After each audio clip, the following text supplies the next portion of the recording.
still, but it's okay. Not too bad. I think today might be the last day.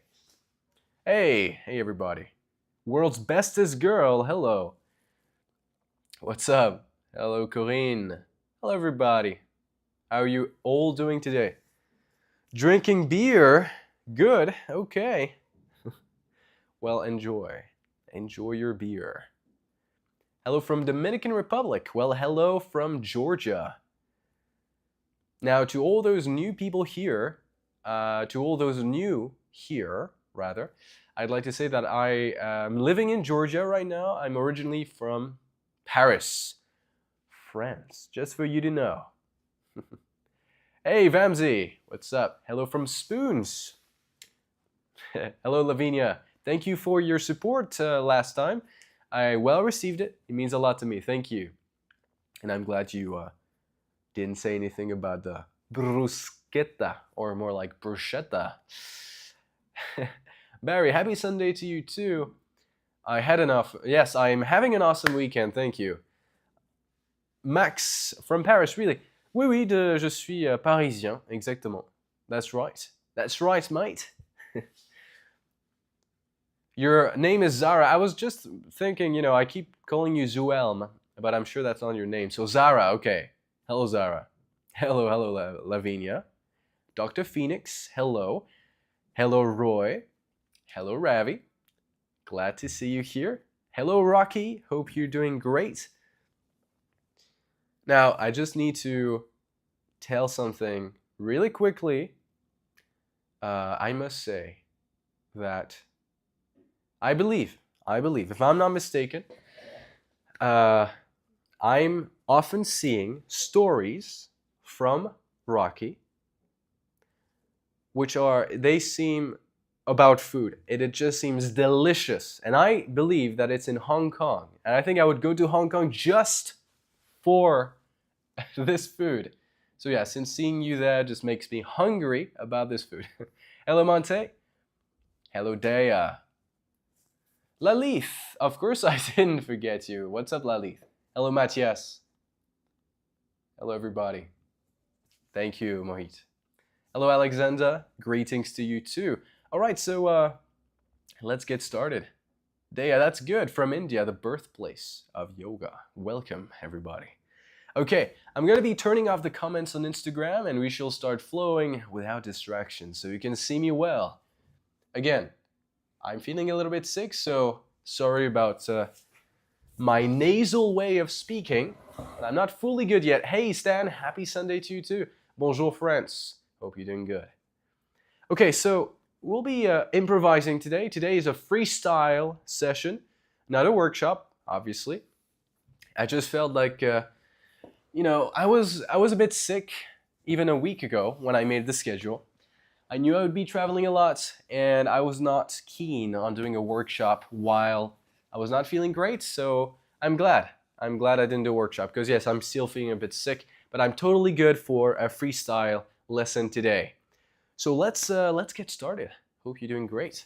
I'm going to be lowering the camera a little bit on my computer so you can see the ground, more specifically my feet. That's the purpose of it. Okay. So, please grab a seat.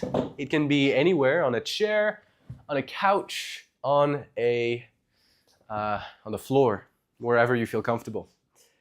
And once you have your seat, I'd like you to start by closing your eyes. Just like with any pranayama or any asana, it's important to take a little bit of time to settle down and connect to the practice. If we just jump into the practice without taking a couple minutes to settle down, I would say it's much harder to connect thereafter once you're already flowing. So it's important to take a couple minutes beforehand so that you can really connect and then start practicing. So please close your eyes, take a few breaths here.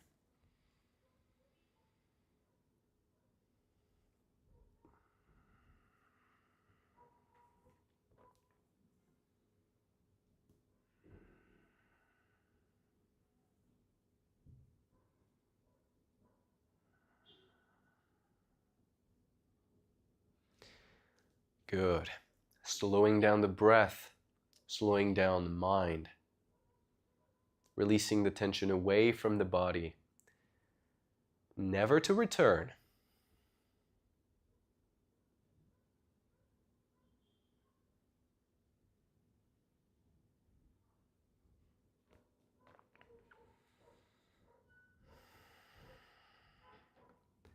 Good. Whenever you're ready, I'd like you to gently open your eyes.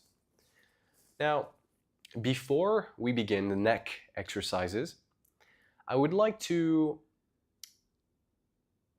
give you a little bit more information, a little bit more tips and tricks on the neck rolls. Because even though we probably have all done neck rolls before, there are a few things that you can think about in order to make them more agreeable to your neck, to make them more gentle and more effective. My emphasis will be, most of all, on bringing the chin up and the head back. The rest of the movements are a little bit less arduous. I can't think of any other word to use, so less arduous. And less complex to do properly. The reason why is when you bring your head to the side, you can just let gravity do the work here and let the side neck muscles hold your head. Same thing with tilting the head to the left, you let the right neck muscles hold your head. Just stretch and gently lengthen. But when you bring your chin up, you can't let those muscles just relax. What you need to do instead is this. You're going to want to hold your teeth against one another. So close your jaw, close your mouth. Then as you bring your head up, I want you to bring your tongue on your palate, on the roof of your mouth. Here, make sure you roll your shoulders back and down to leave some space to the backside of your neck. And you're going to want to continue engaging the front side of the neck throughout the exercise. To prevent your head from falling back, we want to lengthen the front side of the neck and not crunch the back side of it. Once you bring your head up and feel a stretch only in the front side of your neck and no compression sensation in the back side of your neck, then you're doing this correctly. The goal now is to implement it within the neck rolls. Let's do it together. I want you to tilt your head to the right. Again, you can just let gravity here do the work. Then bring your chin up. Again, use the front side of your neck to prevent your head from collapsing back. And then tilt your head to the left. And then forward. And then let's continue. Rolling the head.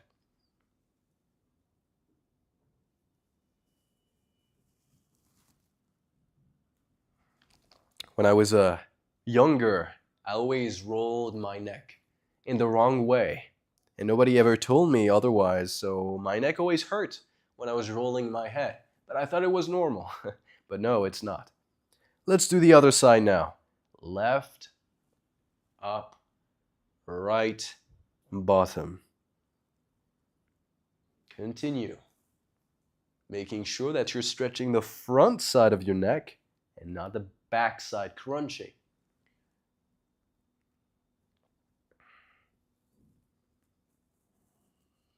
Make sure to keep your tongue on your palate, especially the back side of your tongue. This is the hardest information to grasp and to put to application. If you have any questions in the Q&A, I encourage you to ask them because I'll be more than happy to explain how to do it. And slowly come back to center, bringing the chin back up. Good. Okay, now that we've got that going, we're going to keep moving into the same direction with the chin up. My teacher, when I went to Poland, when I went to Krakow to meet him, he was from India, he is from India, and I had an intense training with him he's a very good teacher, and I learned a lot there. Notably, he told me that a lot of people, when they go into back bends, they don't really know how to unlock the full potential of their necks and their neck flexibility. For example, when you would find yourself in a position to place your foot on your head, don't worry if you don't envision yourself in this position, that's okay. It still will be helpful for you to know about this information. If you find yourself in such a position where at least you have to bring your neck far back, instead, again, of crunching the backside of the neck, you have to open your upper chest. Look at the difference between those two different techniques. Here, I have a good posture, but I'm not really focusing on opening my chest. Here is how far I can bring my head back. Okay, right here. Now I stay here, and I'm going to open my chest.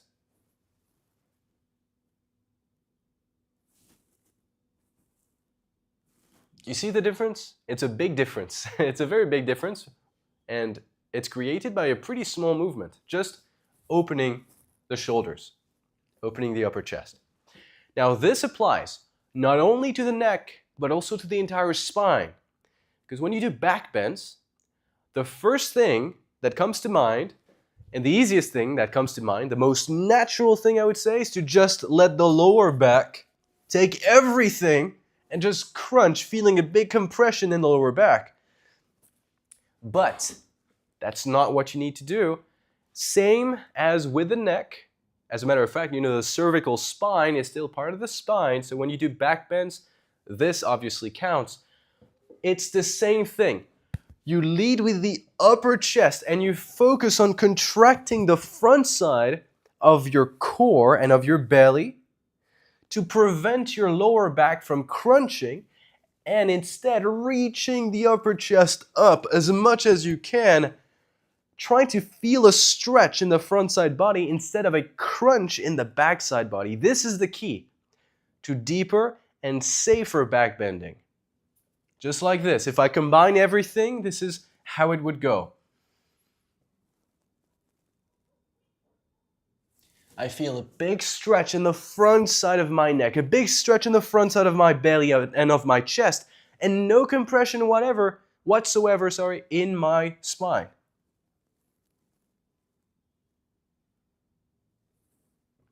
This is the key to safe back bending. Let's put it to application together. Starting with a very simple one, cat and cow. Place your hands on your knees. As you inhale, I'd like you to arch your back here, open your shoulders, and bring your chin up. As you exhale, round, chin to chest. Inhale, chest leads the way. Think about opening the upper chest here, bringing the chin back. Exhale, round, chin to chest. One last time, open.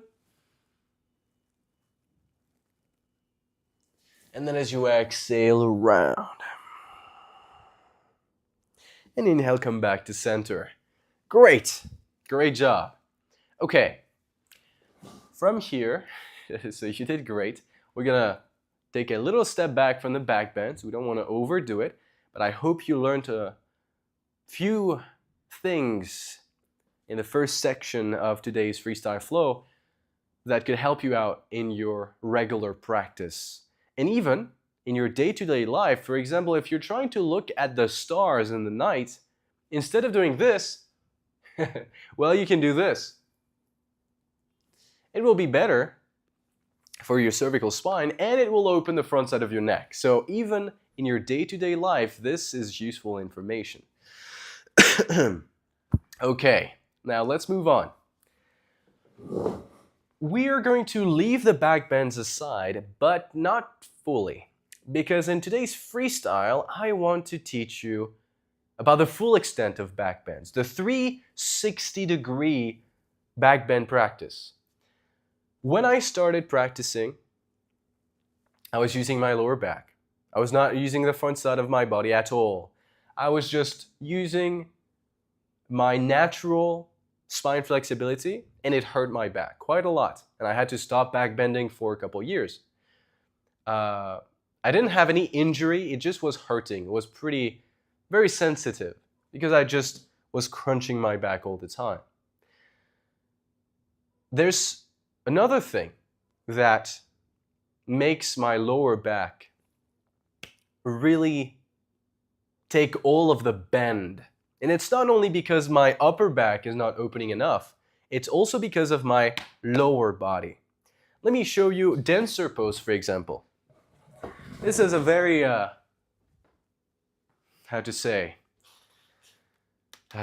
very good example of how the lower body can impact your back bending abilities. I'm going to pretend like my lower leg is extremely tight. The front side of my lower leg, I'm going to pretend like it's really, really tight. Sorry, I'm just going to put my top like this so you can really see my legs better. One little second. It just will be, I think, better for you to see. Up, okay. So, as I go into dancer, I'm going to grab my back foot. Again, I'm going to pretend like this is very, very tight. I can't open it more than this. And I go into dancer. Okay, as you can see, in the entirety of my pose, of my bend, relies on my back here. The entirety. Not my leg, but my back. Now, look at my back as I open the front side of my hip. My back naturally straightens. I don't have to arch so much. I can just let the front side of my thigh do the rest of the way for me. Same thing in wheel pose. Same thing in bridge pose. Same thing in dancer, as we just saw. Same thing in camel pose, for example. Let me show you camel pose. If the front side of my thighs are very tight, I would be like this. My hips would not be able to go forward. So I'm going to pretend again that they're very tight. Then I'm going to place my hands on my heels. Okay? I will not be able to push my hips forward like this. So I'll be obliged to use my back here instead of using the front side of my thighs to open my position more. It's very restricting. So in those couple years when I didn't practice any back bends, I focused on strengthening my core to be able to maintain a more homogeneous back bend using the upper chest, and I stretched the front side of my thighs in order to be able to use them in addition to my back in order to back bend. That being said, I'd like you to sit on the edge of your chair and stretch the front side of your leg, starting by bringing your right foot underneath the chair or to the side of the chair, tucking in the tailbone here, and really feeling that stretch right here in the hip flexor, the juncture between your hip and your thigh.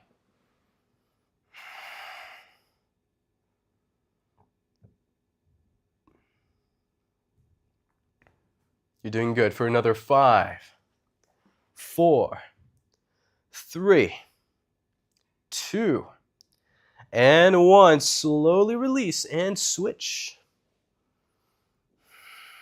Good. Wow, I feel quite a bit of a stretch here.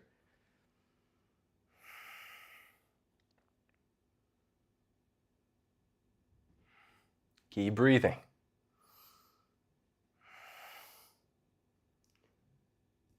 5, 4, 3, 2, and slowly release.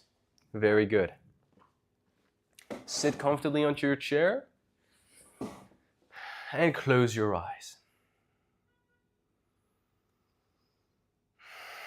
Back against the backrest or away from it, you choose.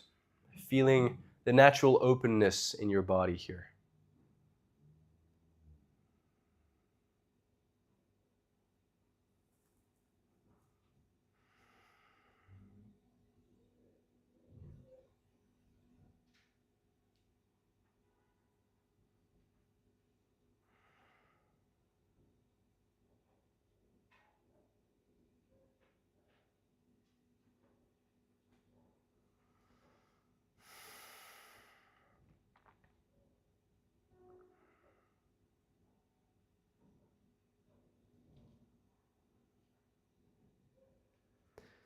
Whenever you're ready, I'd like you to slowly open your eyes. Bring your hands to heart center. Namaste. Great job, everybody. Great job. Good. Now is the Q&A. If you have any questions, feel free to ask. I'll be more than happy to answer. And also, did it work on Instagram? It seemed like the Wi-Fi cut a few times. I hope it didn't, but Mark McCulley, thank you for joining. So yes, the freestyle lesson led to a lesson focused on backbending somehow.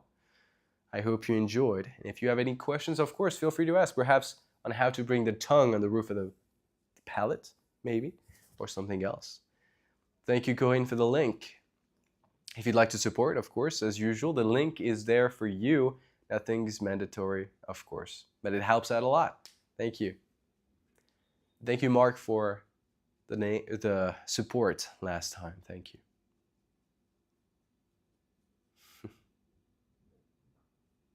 Okay, thank you, Corinne. Not too bad. Oh, tell me then, RM.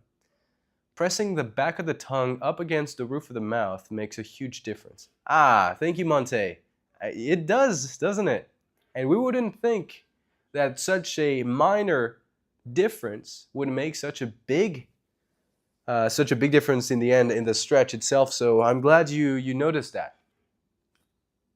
It does. It really does, because when you put the mouth, sorry, when you put the tongue on the roof of the mouth, you bring this area in.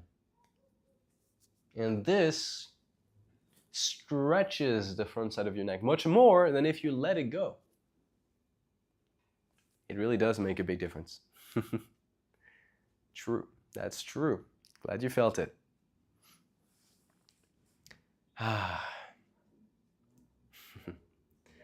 Okay, so not too many questions, it seemed. Barry, I also felt the difference with the tongue on the roof of the mouth. Good. Is it normal to hear some creaking while doing the neck circles? Yes, it's normal. It's normal. Little by little, this will improve, but it's normal. Don't worry. Good morning, Malvi. Good morning.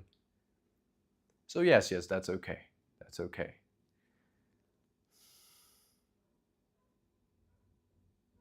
Stan, I took a lot of notes. Glad you did, Stan. I'm sure you did. Thank you, Jules. I will use these cues in my practice. Great. I'm glad that you will. I was definitely thinking of you in most of those cues because I know it will be helpful in your practice. Yes, very good. Good. That's right, Zara. There's a way to look at the stars as well. But ideally, you would lie down on your back. This is the best thing for the neck. And realistically, when you bring your neck like this, you open your shoulders, you're bringing the neck so much back, the head so much back that might be a bit difficult if you stay there for a long time. Thank you. Good evening to you too. Thank you, Daya.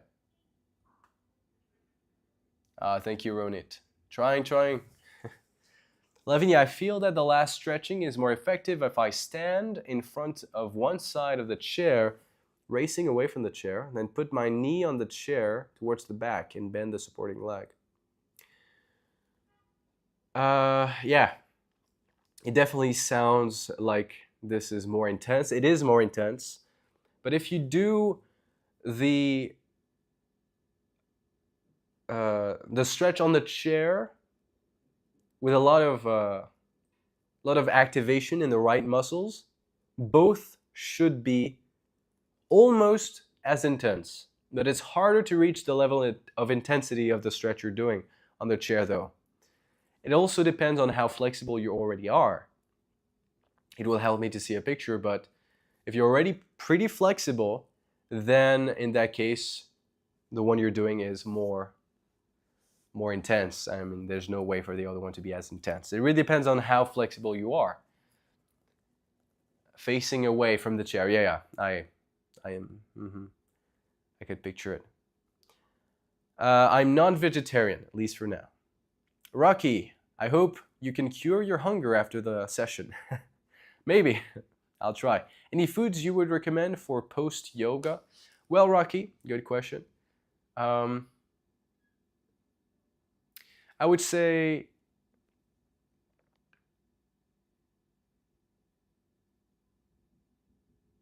usually something light is recommended.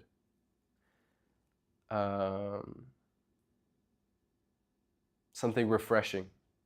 Depends on after what type of yoga, after what type of session you've been doing. Like if it's yin, then it's different, of course. But yeah. Ollie, you're on a bus. Cool. Enjoy the ride. But that's a good question, Rocky. I'll need to think about it a bit more. But I would suggest something a bit light, something a bit fresh. In any case, you know, it makes a lot of sense to eat something that is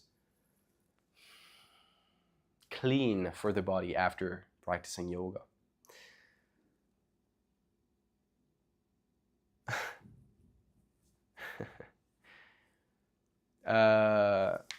Mark, slept in, we'll watch the session later. Okay, Mark? Okay. Doug, good morning, Jules. Thanks for the illustration of the subtle differences to improve the benefits of the exercise. My pleasure, Doug. The neck exercises are great, especially if you work on a computer a good portion of your day. Absolutely. You're right, Doug. They're always good. They're always good. By the way, recently with one of my students, something happened, and I'd like you to know that if you are not used to stretching your neck and you begin doing neck rolls and neck exercises to stretch the neck muscles, you might hear some cracking noises the next few days in your cervical spine, and it's not a bad thing. It means that there's space that was created in between your vertebrae, and that's good. Of course, if it's not accompanied by pain. But yeah, that never happened before, so just letting you know, it could happen as a side effect. Stan, I never thought about using this for stargazing. It's a great idea.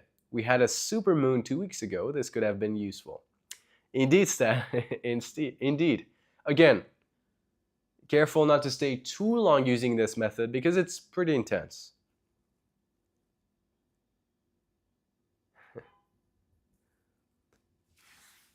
Hello. Elle, merci à toi aussi. Really nice to slow down the neck stretches, giving some attention to the platysma. Whoa, never heard this word before. The platysma. I like it. Well, I'm glad you enjoyed paying attention to the platysma. Pretty cool. Not quite sure what it means. Platysma. Usually I can guess pretty well, but I don't really know. Nice to counteract, sorry, tech neck. Absolutely. Yes, the neck going forward like this, looking at the computer. Yes, definitely. Doug, yes, I read that. And Stan, I hope you have a wonderful week. Jules, namaste. Thank you, Stan. Namaste to you too. Yes, I feel like I'm almost done with my sickness here. Almost done. Almost done. All right, everybody. Well, thank you all for joining. I'm glad you felt the difference between those slight subtleties. Thank you for your feedback. Thank you, Roy. I'm glad it was more of an educational, theoretical live than a flow, but I hope you enjoy nonetheless. Thank you, Roy. See you this week. Absolutely. I need to do the schedule. Yes. Before I forget, of course, I need to do the schedule. And thank you, Barry. I will. Thank you so much. And you. I hope you have a great day ahead. All right. Enjoy. See you soon, everybody. Namaste. Bye. See you. The platysma. Oh, okay. The platysma is the muscle at the front of the neck. Okay, thank you, El. It features in the face yoga to soften the turkey neck. To sort out the turkey neck. The platysma? Plasma. Yeah. Okay. Thank you, Al. I learned something today. Thank you. Got it. All right. See you soon. Thank you, everybody.